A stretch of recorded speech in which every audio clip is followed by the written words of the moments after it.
Karen claimed my pool was HOA property. She didn't know it's zoned for livestock only. The summer sun beat down on my backyard, glinting off the pool I'd spent years saving for. It was my sanctuary, a slice of peace in our quiet suburb.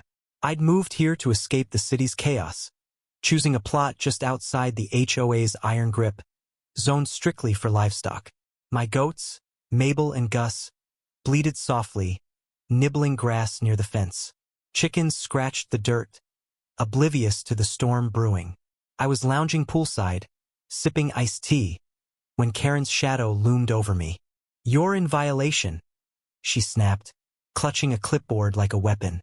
Karen, the HOA president, was infamous for her crusades against untrimmed hedges and unsightly mailboxes. Her blonde bob was immaculate, her blazer pressed to perfection. "This pool is on HOA property. You'll drain it by Friday, or we'll fine you into oblivion." I stood, heart pounding. "Karen, my land isn't HOA, it's zoned for livestock. Check the county records." Her eyes narrowed, unaccustomed to resistance. "You're lying," she hissed, stepping closer. "That pool's an eyesore, and I'll have it gone." Her voice dripped with entitlement, the kind that assumes rules bend to her will. The next day, she escalated. A cease and desist letter arrived, claiming my pool violated HOA bylaws. My neighbor, Tom, a grizzled farmer who'd lived here decades, overheard my rant. "Karen's been eyeing your land," he said, spitting tobacco. "She wants it for her community rec center. Greedy as hell." His words lit a fire in me. I wasn't just fighting for my pool, I was fighting her power grab. By Wednesday, Karen rallied her HOA minions. They stood at my fence, snapping photos, whispering about legal action. I called a lawyer who confirmed my zoning was untouchable. But Karen didn't stop. She posted flyers, calling my pool a public nuisance. Neighbors I'd barbecued with turned cold, swayed by her lies. The tension was suffocating, like a storm cloud ready to burst. Thursday brought the peak of her audacity. I woke to construction trucks rumbling down my street. Karen, in her signature blazer, directed workers to my fence. "We're seizing the pool for HOA use," she declared, waving a forged document. My blood boiled. I grabbed my phone, recording her trespassing. "This is my land," I shouted.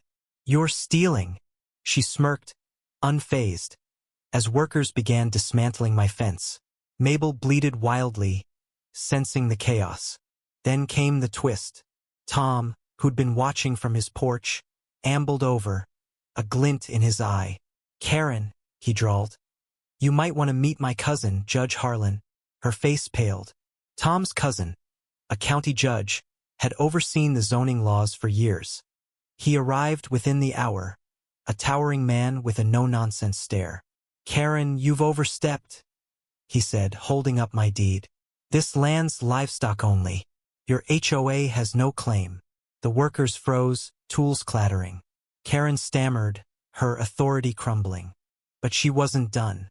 In a final act of spite, she called animal control, claiming my goats were feral. By dusk, officers arrived, eyeing Mabel and Gus. My heart sank. I'd raised them from kids, bottle-feeding them through cold nights.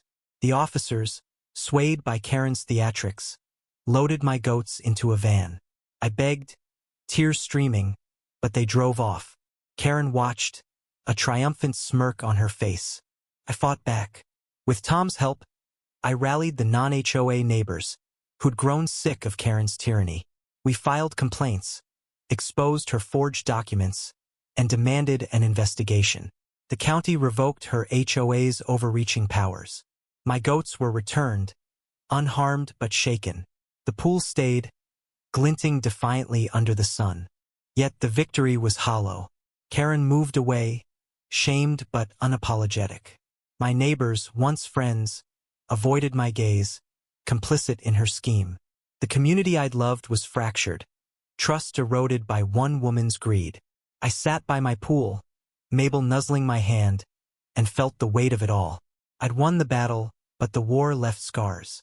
The sun set, casting long shadows. My pool, my goats, my land, they were mine. But the bitterness lingered, a reminder of how quickly justice can sour when power goes unchecked. What do you think, was my fight worth it? Or does community always come at a cost?